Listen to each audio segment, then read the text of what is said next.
Hello दोस्तों, स्वागत है आप सभी का आपके अपने चैनल गुरुमंत इंस्टीट्यूट।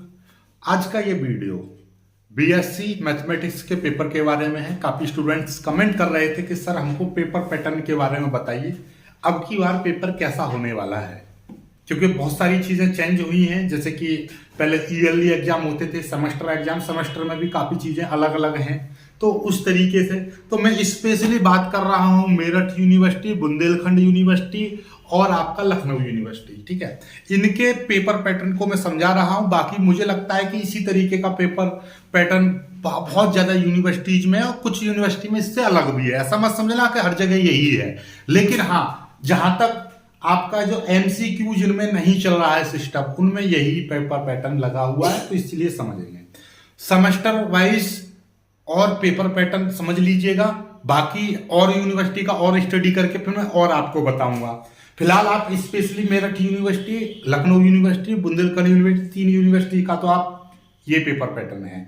और भी यूनिवर्सिटी का ऐसा नहीं कि ये तो मेरे संज्ञान में है, बाकी और भी हैं बहुत सारी यूनिवर्सिटी। ठीक है, 2 या 3 तरीके के पेपर पैटर्न है, उनको मैं सभी को समझा दूंगा। ठीक है, चलिएगा। तो 2023-24 में, यानी जो अब फर्स्ट सेमेस्टर में है, सेमेस्टर भी लिख दे रहा हूं मैं, कौन से सेमेस्टर की बात कर रहा हूं, पहले सेमेस्टर की। फर्स्ट सेमेस्टर का पेपर कैसा होने वाला है वो चीज समझिएगा। फर्स्ट का, सेकंड का भी इसी तरीके का रहेगा। ठीक है, क्या है कि उसमें आपको दिए जाएंगे 3 सेक्शन।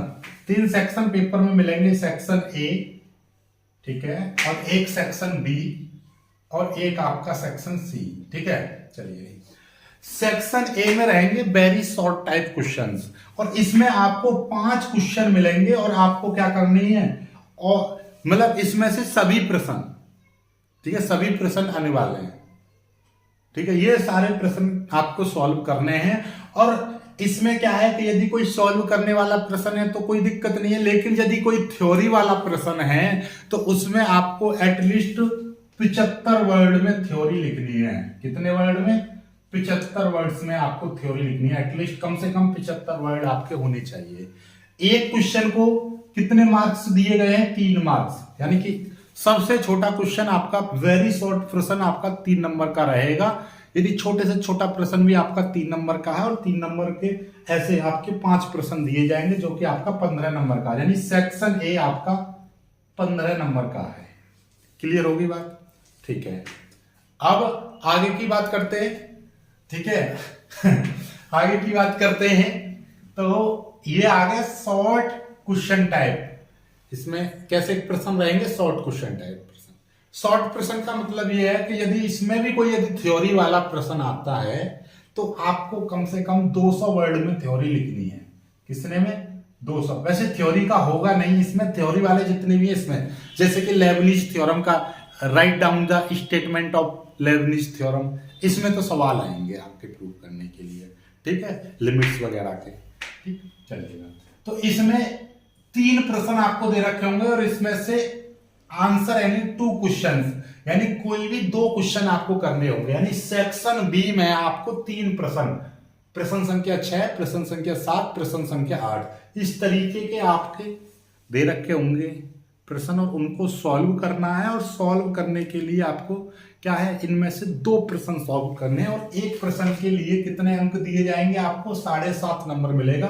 2 प्रश्नों को हल कर लेंगे 15 नंबर, यानी कि सेक्शन बी आपका कितने नंबर का? 15 नंबर का। देख लीजिए, सेक्शन ए जो था, सेक्शन ए यानी सेक्शन 1 बोले तो सेक्शन ए, ये भी आपका 15 नंबर का, सेक्शन बी ये भी आपका 15 नंबर का। ठीक है, अब आते हैं सेक्शन सी पर। सेक्शन सी कैसा रहेगा? सेक्शन सी आपके लॉन्ग प्रश्न रहेंगे। इसमें थ्योरी का और वर्ड का कोई लेना देना नहीं है। हालांकि वर्ड का तो इसमें भी लेना देना नहीं है, लेकिन इसमें भी लिखा हुआ, क्योंकि कोई क्वेश्चन आ जाता है थ्योरेटिकली, वो वैसे थ्योरेटिकली है नहीं, तो इसको भी आप मारोगे, बस इसमें याद रखना है। और इसमें भी वैसे नॉर्मली वर्डों पर ज्यादा आपको कमांड या वर्डों का ध्यान नहीं रखना, बस जो भी प्रश्न आया वो लिखना है। छोटा मोटा आएगा तो छोटी मोटी थ्योरी देनी होती है। ठीक है, चलिए। इसमें क्या है, सेक्शन सी में आपको 5 प्रश्न मिलेंगे, 1 2 3 4 5, यानी कि प्रश्न संख्या 9 10 11 12 13, ये 5 प्रश्न दे रखे हैं। और इनमें से क्या करना है? अटेम्प्ट एनी 3 प्रश्न, यानी कि आंसर एनी 3 क्वेश्चन। इन पांचों प्रश्नों में से कोई भी 3 प्रश्न आपको हल करने हैं। और खास बात इसकी ये है कि एक प्रश्न को 15 अंक दिए गए हैं, तो 3 प्रश्नों की बात करें तो 45 नंबर हो जाते हैं। तो यानी सेक्शन सी जो है आपका 45 नंबर का है। तो टोटली मिला के सेक्शन ए 15 नंबर का, सेक्शन बी आपका 15 नंबर का, सेक्शन सी 45 नंबर का। 15 प्लस 15 प्लस 45 टोटल मिला के 75 नंबर बैठ जाते हैं। तो टोटल आपका जो पेपर है 75 नंबर का रहेगा और 25 नंबर का प्रैक्टिकल, यानी कि आपकी प्रोजेक्ट फाइल वगैरह, क्लासेस कितनी कर रहे हो, यानी कि इंटरनल असेसमेंट जो होगा वो। ठीक है, बाकी इसमें इतना ज्यादा कुछ है नहीं। ठीक है, तो बस टोटल मिला के आपके कितने 100 नंबर का पेपर हो जाएगा 1 साल का। ठीक है, यानी 6 महीने 1 सेमेस्टर का। ठीक है, चलिएगा। तो आई होप कि आपको पेपर के बारे में समझ में आ गया होगा कि पहले जो वेरी शॉर्ट टाइप के रहेंगे तो ये पांचों के पांचों आपको करने हैं। इसमें 3 दिए रखे होंगे, 2 करने हैं, और इसमें 5 दे रखे होंगे, 3 करने हैं। स्पेशली मैं आपको बात बता रहा हूं कि इस वाली चीज में से एक भी क्वेश्चन मत छोड़ के आना।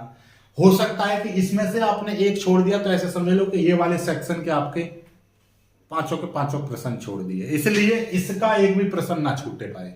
इसका एक छूट जाए, 2 छूट जाए, कोई फर्क नहीं पड़ेगा, लेकिन इसका एक छूट जाएगा तो बहुत ज्यादा फर्क पड़ेगा, इसलिए याद रखिएगा। ठीक है, तो अब आपका देखिएगा जो भी आपकी तैयारी है, ठीक है, मैं आपको फिर बता दे रहा हूं, 5 प्रश्न लॉन्ग आएंगे। अब क्या है कि आपने, जैसे कि आपको मान लीजिए सपोज दैट मैं कह रहा हूं 10 चैप्टर हैं, 10 चैप्टर में से आपने थोड़ा थोड़ा पढ़ा है। ठीक है, और सपोज दैट कि ये पहली किताब है, यानी कि आपका 2 बुक हैं, एक डिफरेंशियल कैलकुलस, एक इंटीग्रल कैलकुलस। तो बुक 1 आपकी अच्छे से क्लियर है और बुक दूसरी आपकी अच्छे से क्लियर नहीं है। मैं कह रहा हूं इवन आपने पढ़ा भी नहीं है। तो इसमें भी आपका क्या है कि जो पहली बुक है वो मेजर सब्जेक्ट है, दूसरी बुक है वो माइनर सब्जेक्ट है। माइनर का मतलब ये है कि यदि 75 नंबर का आपका टोटल पूरा पूर्णांक का 75 नंबर का है तो 50 नंबर का पहली बुक से आएगा, मेजर सब्जेक्ट 50 नंबर का, माइनर सब्जेक्ट 25 नंबर का, ऐसा समझ लो। तो मतलब इससे तो वैसे ही कम आएगा। तो आपकी एक बुक अच्छे से तैयार है तो आप इसको अब दूसरी बुक बिल्कुल मत पढ़ो। क्यों मत पढ़ो? क्योंकि मान लीजिए कि यदि आपके 5 लॉन्ग प्रश्न है तो 5 में से मान लीजिए आपका इस वाली बुक में से आपके कितने आए, 3 या 4 प्रश्न इसमें से आया, या 1 या 2 प्रश्न इसमें से आ गया, तो आप इन्हीं तीनों को कर लीजिए सॉल्व। ठीक है, क्यों? क्योंकि आप इस बुक को पढ़ोगे तो ना तो इसका अच्छे से रिवीजन कर पाओगे, ना इसकी अच्छे से तैयारी कर पाओगे। तो ना तो आपका ये इधर का रहेगा कंप्लीट, ना इधर का कंप्लीट रहेगा। लेकिन यदि आप इस पर ही ध्यान दोगे और इसकी अच्छे से प्रैक्टिस कर लोगे तो इतना जरूर हो जाएगा कि इसमें से जो भी लॉन्ग प्रश्न आएगा तो उसको आप सॉल्व कर दोगे। तो आई होप मैं क्या कह रहा हूं आप समझ रहे होंगे कि आपका सबसे ज्यादा ये नहीं कि आपने ज्यादा सिलेबस किया है, सबसे अच्छी बात ये रहती है कि आपने कम सिलेबस किया लेकिन वो अच्छे से कर लिया कि उसमें से कोई भी कहीं से कुछ भी क्वेश्चन आ जाए तो आप उसको सॉल्व कर पा रहे हो। ठीक है, कुछ ना होने से कुछ होना बेहतर है, यानी कि ज्यादा पढ़ने की वजह कम पढ़ो पर अच्छे से पढ़ो। ठीक है, प्रैक्टिस अच्छे से कर लो। तो जिसकी ज्यादा अच्छी प्रैक्टिस होती है, जिसकी ज्यादा अच्छी कमांड होती है, वो अच्छा ही स्कोर कर ले जाता है। क्योंकि ऐसा नहीं है कि सारे के सारे प्रश्न दूसरी बुक से ही आ जाएंगे, नहीं। अरे जो प्रश्न इस बुक से आ रहे हैं उनको अच्छे से कर दो, उसी से आप पास हो जाओगे। इसीलिए अब ज्यादा आप नई नई चीजों पर, यानी यदि अब आपके पेपरों में यदि आज से 1 महीना रह रहा है मात्र, तो आप क्या करो, एक ही बुक को अच्छे से तैयारी करो, उसी का रिवीजन करो, और इसमें कुछ जो छोटे छोटे हल्के टाइप के क्वेश्चन है और जो इंपॉर्टेंट है उनको कर लो, ज्यादा इस पर ज्यादा वो मत करो। ठीक है, लेकिन यदि आपके पेपरों में अब से 2 महीने बचे हुए हैं तो फिर इस किताब को भी पढ़ लो। पहला 1 महीना इस किताब को दे दो, बाकी है का इसको दे देना। समझ में आ गई स्ट्रेटेजी आपकी क्या रहनी चाहिए? आई होप कि आपको ये समझ में आ रहा होगा। नहीं समझ में आ रहा है तो कमेंट कीजिएगा, एक स्ट्रेटेजी के ऊपर एक अलग से वीडियो बना दी जाएगी। ठीक है, तो वीडियो में कुछ अच्छा लगा हो तो लाइक करना, शेयर करना और चैनल को सब्सक्राइब जरूर कर लीजिएगा, क्योंकि मैं इंपॉर्टेंट क्वेश्चंस आपको करा रहा हूं और बहुत जल्दी फिजिक्स के भी इंपॉर्टेंट क्वेश्चन मैं आपको कराऊंगा। ठीक है, लाइक करके शेयर कीजिएगा।